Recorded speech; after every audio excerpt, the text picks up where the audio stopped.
Hello students, देखिए h की value तक आप लोगों ने पिछली बार निकालना सीख लिया था। तो स्मॉल h की वैल्यू जब आपको पता चल जाएगी तब आपको क्या निकालना है, वाटर की वजह से जो बेस पे जो प्रेशर आ जाएगा, मतलब gamma W into capital H। अब गामा W की वैल्यू ऑलरेडी इसमें गिवन है हमारे प्रेजेंट क्वेश्चन में कि हमें 10 लेनी है, और कैपिटल H यानी हाइट ऑफ द टैंक जो है वो 5 लेनी है। तो टोटल जो वाटर प्रेशर हो गया बेस पे 50 किलो न्यूटन पर मीटर स्क्वायर हो गया। अब इस वाटर प्रेशर की वजह से स्मॉल h हाइट पर जो ट्रायंगल क्रिएट होगा उसमें मूवमेंट कितना क्रिएट होगा, तो 1/2 into base into small h into h/3 act करेगा जितने पर। तो मतलब टोटल जो मूवमेंट आ गया वो इतना मूवमेंट है। इस मूवमेंट को बियर करने के लिए कितना थिकनेस ऑफ दी वॉल चाहिए वो हम लोग निकालते हैं। तो m equal to RBD square से m की वैल्यू वही कैंटिलीवर इफेक्ट की वजह से रखेंगे, r की वैल्यू ऑलरेडी कैलकुलेट की हुई है, b की वैल्यू 1 मीटर रखेंगे और फिर हम लोग d की वैल्यू कैलकुलेट करेंगे। तो d की वैल्यू जो कैलकुलेट करने पर आया है वो कितना आया है, 113 आया है। अब देखिए 113 तो आया है, लेकिन हमें ये भी ध्यान रखना है कि हमें थिकनेस बहुत कम भी नहीं रखनी है। तो आपका मर्जी, आप चाहें तो 120 इतना mm ले सकते हैं और उसमें इफ़ेक्टिव कवर जो है वो 30 mm लगा के जो है 150 mm का थिकनेस लगा सकते हैं। मैंने जो किया है वो ये कि मैंने 200 टोटल थिकनेस बनानी चाहिए तो 170 ले लिया है, जो कि ऑब्वियसली गलत नहीं है। आपकी मर्जी, आप इससे कम भी ले सकते हैं। नेक्स्ट जो है कि इसी मोमेंट को बियर करने के लिए हमें एरिया कितना चाहिए, तो फॉर्मूला जो यूज़ होगा वो होगा m/σ st into J into D. और m की वैल्यू यही कैंटिलीवर इफेक्ट की वजह से सिग्मा st 130, j और d की वैल्यू रखी और जो वैल्यू आया st का वो आया 1221.35 mm स्क्वायर आया। ये जो वैल्यू है, ये जो रेनफोर्समेंट दी जाएगी ये वर्टिकल डायरेक्शन में रेनफोर्समेंट दी जाएगी। इसे हम लोग चेक करेंगे मिनिमम रेनफोर्समेंट से। तो AST मिनिमम जो हो जाएगा 0.35% of B into D. Total depth लेंगे 700 आया, जो कि टोटल AST से कम है, यानी ओके कंडीशन है। देन हम लोग क्या करेंगे, टोटल जो डाया लेंगे 14 mm डाया लेंगे और स्पेसिंग कैलकुलेट किया। Dia cross section area of 1 bar multiplied by B यानी 1 metre divide by total AST।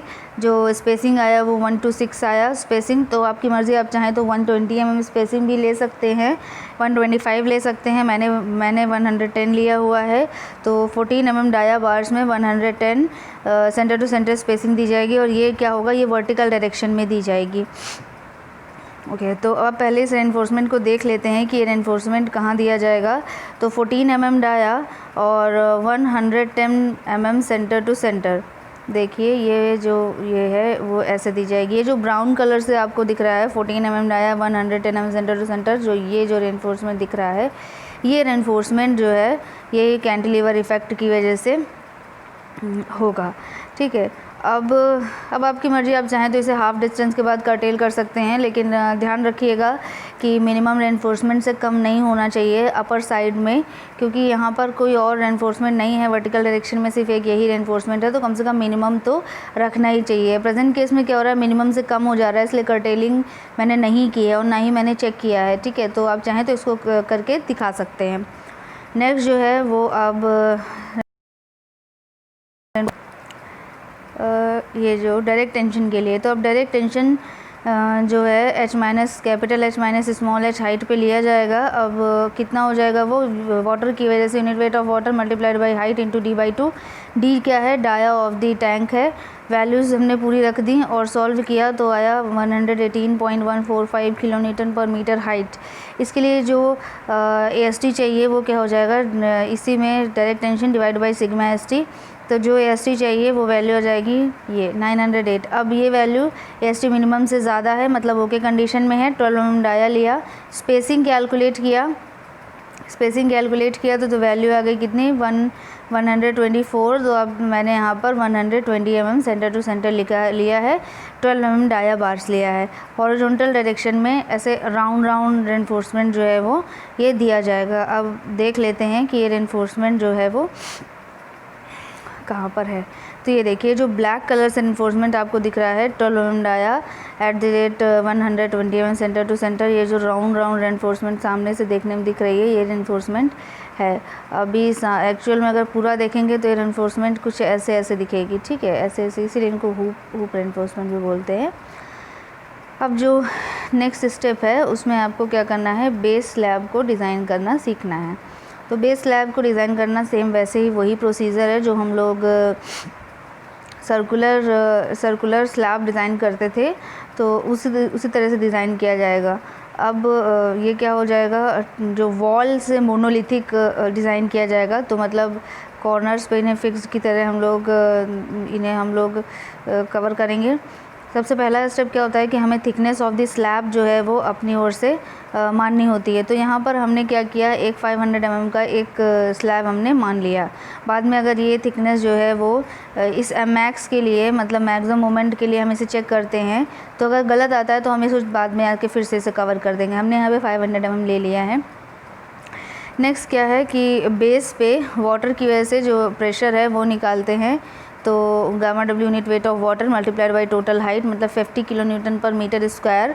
अब इसकी वजह से और सेल्फ वेट की वजह से, जो बेस स्लैब है उसका वेट की वजह से कितना प्रेशर हो जाएगा, तो thickness multiplied by unit weight RCC का 25, तो वैल्यू आ गई 12.5। टोटल वैल्यू दोनों को प्लस कर देंगे तो टोटल प्रेशर यानी स्मॉल w की जो वैल्यू हमें मिल जाएगी, दोनों को प्लस करने पर 62.5 मिल जाएगी। अब हम लोग क्या करते हैं, 4 रेनफोर्समेंट जो निकालने होते हैं वो निकालते हैं। तो सर्कमफ्रेंशियल मूवमेंट के लिए सेंटर पे जो बेरिंग मोमेंट आएगा वो क्या आएगा, इस फॉर्मूले से गवर्न होगा, WR²/16, जिसमें W वही है जो अभी टोटल प्रेशर निकाला है, और R इक्वल टू क्या होता है, dia of tank divide by 2।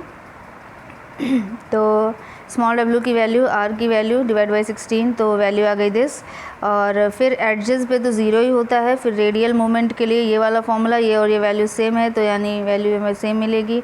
फिर एडजेस पे निकालने के लिए ये वाला फॉर्मूला यूज़ करेंगे, इसमें भी वैल्यू रख के कैलकुलेट किया ये। अब रेडियल शेयर फोर्स जो निकालेंगे उसके लिए फॉर्मूला क्या होता है, 0.5 W × R, वैल्यू निकाली, इतना वैल्यू आया। इन तीनों मैक्सिमम वैल्यूज़ में से देखिए 149 पॉइंट समथिंग और 1240 एंड 124, इसमें से जो हाईएस्ट मैक्सिमम मोमेंट जो है वो क्या है, 249.395।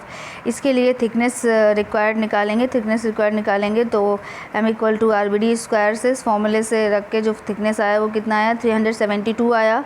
मान लीजिए इफेक्टिव और हम 50 भी प्रोवाइड करेंगे तो भी इसके थ्रू जो कैलकुलेट होकर वैल्यू आ रही है वो हमारी 500 वैल्यू से कम है। तो हमें तो 500 ऑलरेडी हमने दे रखा है, तो हमारा जो वैल्यू है यानी वो सही है, तो हमने D1 इतना लिया और ये वैल्यू जो है सही है यानी, ठीक है। तो थिकनेस के लिए चेक कर दिया हमने। अब हम क्या करेंगे, जो भी मोमेंट हमने यहाँ पर निकाले हैं, जो 4 मोमेंट निकाले इनमें से एक तो ज़ीरो है और 2 सेम हैं, तो यानी 2 जो मोमेंट हैं इनके लिए हमने AST कैलकुलेट किया।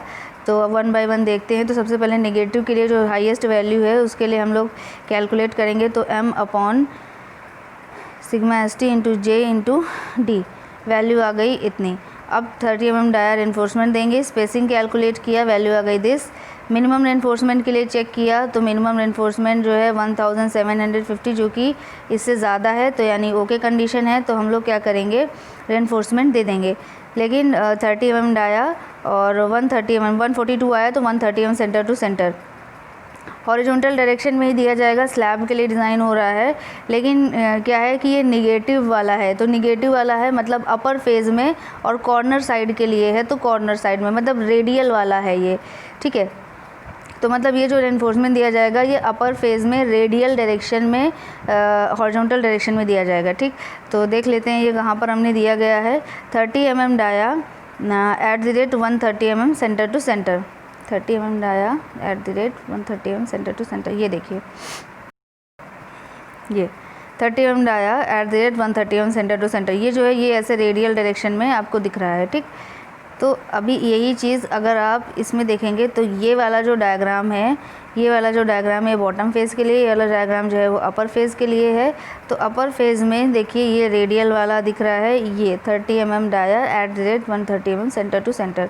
अब चूँकि रेडियल डायरेक्शन में हमने रेनफोर्समेंट तो दे दिया है, और देखें तो जो सर्कल वाला जो रेनफोर्समेंट हम लोग डालते हैं वो रेनफोर्समेंट डालने के लिए यहाँ पर कोई मोमेंट है नहीं, मोमेंट तो वो ज़ीरो आ गया है, लेकिन फिर भी हमें कुछ रेनफोर्समेंट देनी होती है सिर्फ इन्हें टाई करने के लिए। तो हमने क्या किया, 30 mm डाया की 3 रिंग्स हमने यहाँ पर कुछ इस तरह लगा दी हैं। यही जो है जब हम लोग सामने से देखेंगे तो ये डॉटेड फॉर्म में दिखाई देगा, जो कि यहाँ पर देखिए ये ऑलरेडी गिवन है। ठीक है, अब बात आती है बचे हुए 2 मोमेंट के लिए, जो कि दोनों सेम हैं और दोनों पॉजिटिव भी हैं, उनके लिए रेनफोर्समेंट कैलकुलेट करना है। तो मोमेंट के लिए रेनफोर्समेंट भी कैलकुलेट कर लेते हैं। तो कैलकुलेट करने पर जो रेनफोर्समेंट आया है वो देखिए, ये देखिए मोमेंट जो है वो इतना है, सेम मोमेंट है, इसके लिए एस टी कैलकुलेट किया है upon sigma S T into J into D. इसके लिए जो एस टी आया वो आया 2475, जो कि एस टी मिनिमम से है ज़्यादा। एस टी मिनिमम अभी भी थोड़ी देर पहले हमने कैलकुलेट किया था, तो कितना आया था 1750 आया था, यानी एस टी मिनिमम से ज़्यादा, यानी ओके कंडीशन है। अब हमें इसी रेनफोर्समेंट के लिए हमने 25 mm डाया सेलेक्ट किया, रेनफोर्समेंट के लिए कैलकुलेट किया तो आया 198.28 mm स्पेसिंग आया। तो हम 180 mm centre to centre spacing देंगे, 25 mm डाया। अब दोनों मोमेंट सेम है तो दोनों ही डायरेक्शन में हम क्या करेंगे, सेम रेनफोर्समेंट दे देंगे। ठीक, तो हमें ये देख लेते हैं रेनफोर्समेंट हमने कहाँ दिया है, 25 mm dia @ 180 mm centre to centre. ये देखिए, ये हम देंगे बॉटम फेज में देंगे, दोनों डायरेक्शन में देंगे, तो ऐसे ऐसे और ये ऐसे ऐसे रेनफोर्समेंट देंगे। ठीक है, यही रेनफोर्समेंट देखिए, ये पिंक कलर से आपको यहाँ पे भी दिख रहा है, ये एक डायरेक्शन में और दूसरी डायरेक्शन में कुछ ऐसा रेनफोर्समेंट। ठीक है, अब हमें क्या करना होता है, रेनफोर्समेंट तो हमने पूरा दे दिया। अब हम लोग शेयर फोर्स के लिए भी चेक कर लेते हैं। तो जो शेयर फोर्स जो अभी आया था, ये वैल्यू जो यहाँ पर हमने ये कैलकुलेट की थी, शेयर फोर्स की वैल्यू ये 176.56, वही वैल्यू यहाँ पर हम लोग चेक करेंगे। तो ये 176.56। अब इससे क्या करेंगे हम लोग, बी डी इसको डिवाइड कर देंगे, तो बी जो है 1 मीटर के लिए रखेंगे, और डी क्या है, इफेक्टिव डेप्थ है बेस का, तो टाउ वी कैलकुलेट कर लेंगे। टाउ वी की वैल्यू है 0.392। अब हम लोग टाउ सी कैलकुलेट करेंगे। टाउ सी के लिए हमें क्या चाहिए, परसेंटेज ऑफ स्टील चाहिए। परसेंटेज ऑफ स्टील के लिए हमें क्या चाहिए, एस टी प्रोवाइडेड चाहिए। तो एस टी प्रोवाइडेड हमने क्या किया था, एस टी जो हमने प्रोवाइड किया 30 mm डाया बार की 130 mm centre to centre spacing के साथ हमने रेनफोर्समेंट दिया था। तो एस टी प्रोवाइडेड आ गया दिस।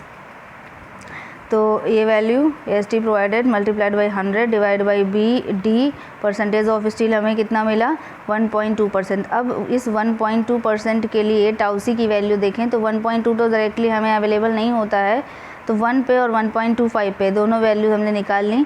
फिर 1.2% के लिए हमने जो है ट्रायंगल रूल लगाकर हमने वैल्यू निकाली है। तो जो वैल्यू जो टाउ सी की जो वैल्यू हमें मिलेगी वो क्या मिली है, 0.7 मिली है। तो और हमारा टाउ वी का वैल्यू कितना आया है, 0.392 आया है। मतलब टाउ सी जो है वो ज़्यादा है, मतलब हमें किसी भी तरीके की शेयर एनफोर्समेंट देने की ज़रूरत नहीं है।